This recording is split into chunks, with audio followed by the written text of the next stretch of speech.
أعوذ بالله من الشيطان الرجيم بسم الله الرحمن الرحيم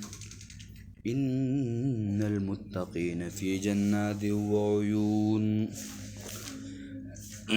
مخک آیاتونو کې د مجرمانو تذکره وا او هغوی د تخویف و زورنه وا وس د مؤمنانو صفات ذکر کوي او بشارت ورکوي مؤمنانو ته ان المتقین یقینا المتقیان خلق به باغونو کې فی جنات و عیون په باغونو او په چینو کې به وي ادخلوها او ویل کېږي به ورننوځئ دې ته بسلام په سلامتیا سره آمینین بېغمه به وئ نو دلته د مؤمنانو صفات ذکر کوي چې تاسو دې جنت ته ورننوځئ او په دغه باغونو او جنتونو کې به یې دا بشارت ذکر کوي د نیکانو لپاره مراد ترنه متقین څوک دي معتزله دغه شان دي بعضې مفسرین وایي چې متقین نه مراد هغه کسان دي چې ټول انواع د کبایر نه ځان بچ ساتي چې څومره کبیره ګناهونه دي د هغې څومره نوع دي چې د هغې نه بچ ساتي کشاف وایي وجه دا ده چې متقیان دا اسم مدح ده او مدح په هغه وخت کې متحقق کېږي چې کله ټول انواع د ګناه ځان بچ کړي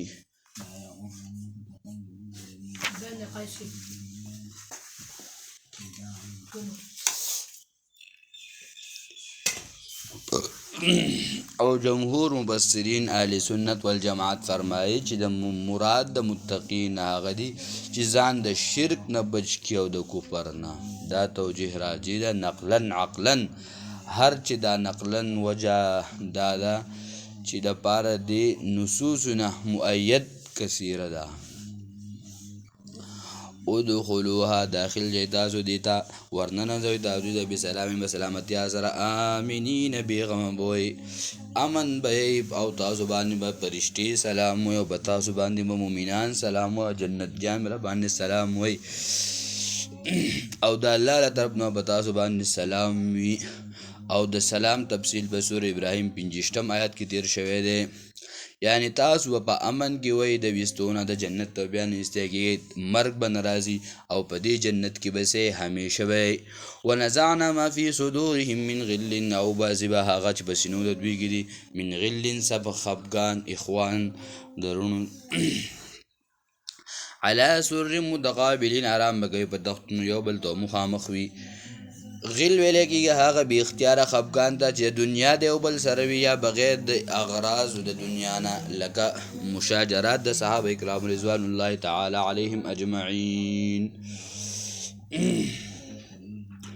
د ابن عباس رضی الله تعالی عنه مروي دی چې د اهل جنت چې کله جنت ته داخلیږي نو د هر څه نه مخکې به دوی ته 2 چینې راوړی شي نو یو چینه به چې دوی اوبه وڅښي نو د دې په زړونو کې به د یو بل سره خفګان به الله پاک ختم کړي او بلې سره به محبت په زړونو کې پیدا شي او بیا چینې او بیا به بلې چینې ته بوتلی شي او په هغې کې به داخل کړی شي او غسل به ورته ورکړی شي نو په هغې سره به د دوی مخونه پړقېږي قرطبي بعضې مفسرین فرمایي چې د غل نه مراد هغه بې اختیاره خفګان دی چې پیدا کېږي په زړونو د انسانانو کې د وجې د تفاوت د مرتبې نه اوله معنی زیاته راجح ده متقابلین څه مطلب په دې کې اشاره ده دې ته چې جنت کې به جنتیان یو بل ته ظاهر طور باندې او شابه نه ګرځوي لکه دا خو په دنیا کې نن جیږي چې کولی یو سړی یو بل لا یمسهم فیها نصب او نه به رسېږي دوی ته په دې کې څه تکلیف او نه به دوی د هغې نه ویستلی کېږي نه به دوی ته څه تکلیف رسېږي او نه به دوی د هغې نه ویستی کېږي اشاره دی چې جنت صرف د جزا او د هر څه قسم عمل به پکې نه وي نه به پکې جزا هېڅ عمل به پکې نه وي مخرجین اشاره دې ته ده چې دخول په جنت چې په خلود بلا زوال به وي بقا فنا کمال بلا نقصان به وي په دې کې به زوال نه وي بقا دا څه وي په نه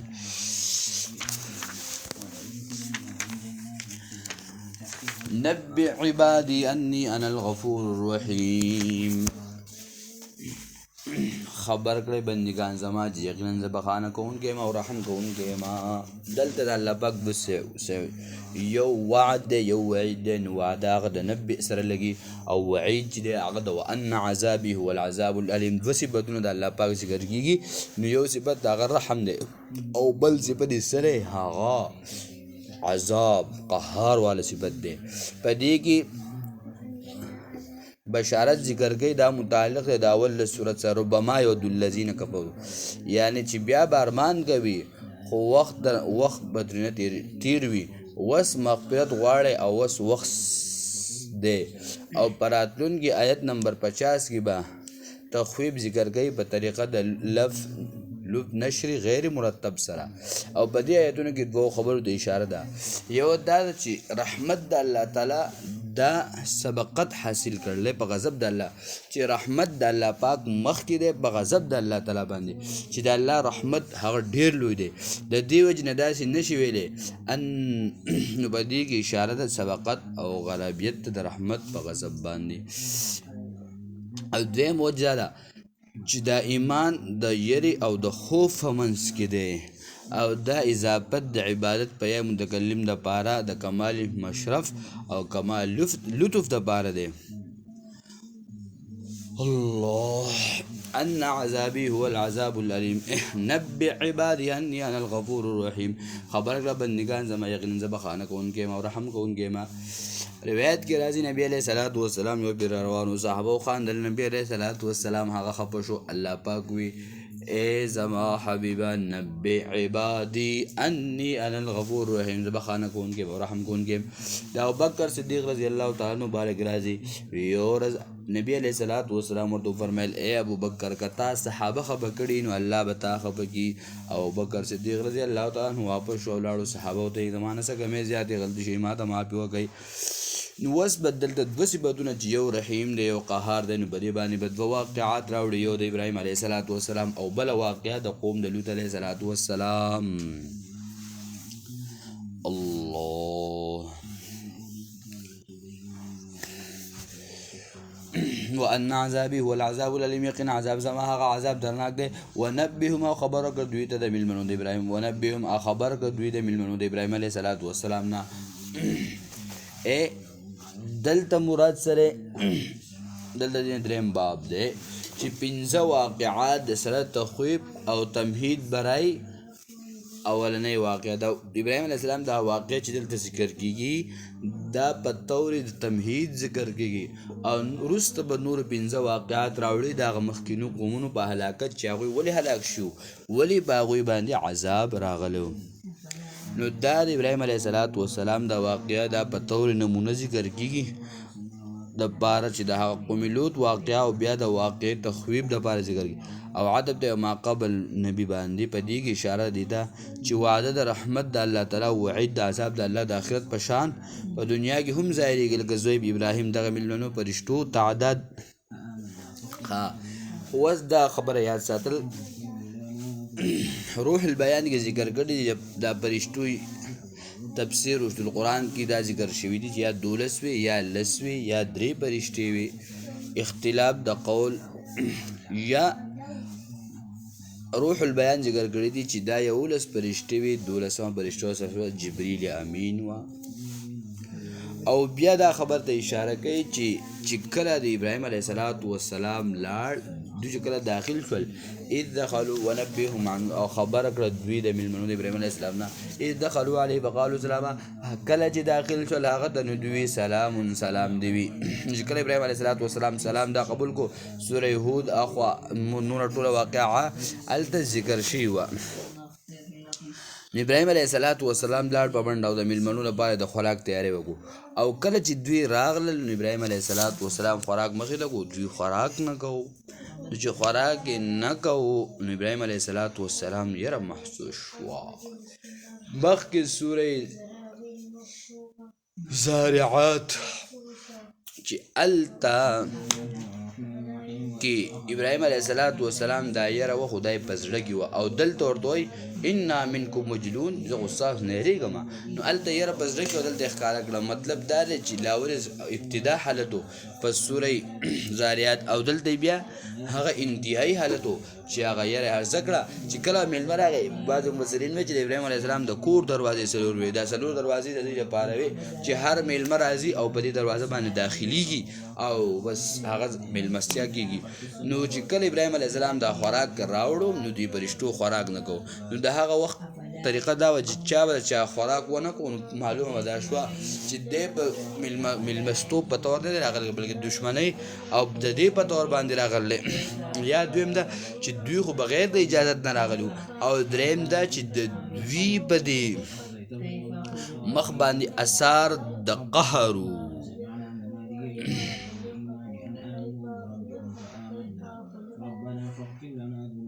دوه د زوی قالو لا توجل بينك يقين تعالی زیر در کو مونږ با هلک په سره صحیح ورته وی تعالی مونږ زیر در کو ابراهیم ته مېریګا هغه څوک هغه اسحاق علیه السلام او یو علیم دی یو حلیم دی چې کله حلیم ذکر شي دا غینه مراد هغه اسحاق اسماعیل علیه السلام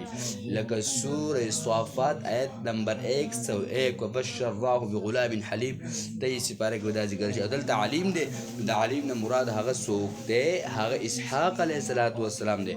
قال ویغه ابشرتمونی ازیرا کوي تاسو ما تعالی اند دې سره انی مسنی الکبر چې رسیدلې د ما د بوډاواله جدید مراد دا نه چې انکار وکړو چې زه خو بوډا شم دا بلکې مطلب دا دی فبما تبشرون نو سسیز به مال زیرا کو تاسو نو ما با بوډاواله نو پس سسیز به مال زیرا کو تاسو چې مال زیرا کوئی کیفیت په څنګه په څه طریقه به نو هغه طریقه او کیفیت ته کوو دا نه چې انکار یې کوو چې ما ته به څنګه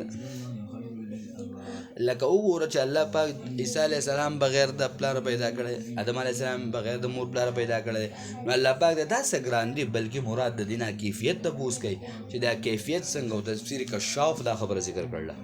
قالو دوی بشرناک زید کوم دارا بالحق بقینی سره فلا تکون من الممترین نو مکه کې ته نه امید کوي ګلا اتمول من امید کوي ابراهیم علیه السلام ورته وی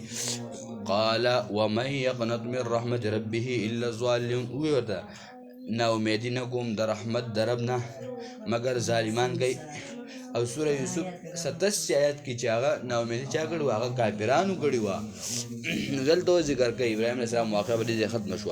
قال وما خطبكم نویل نو کم لوی کار له تاسو کتا زیر ما ترا کو نو تاسو به کس راغلی وای نو تاسو خو دومره ډیر برشتي راغلی تاسو به کم لوی کار باندې راغلی نه هغه ورته چې تاسو موږ زیر درکو بلکې موږ لګلې شی او عذاب د پاره قوملوت تن ورته بیا خو زما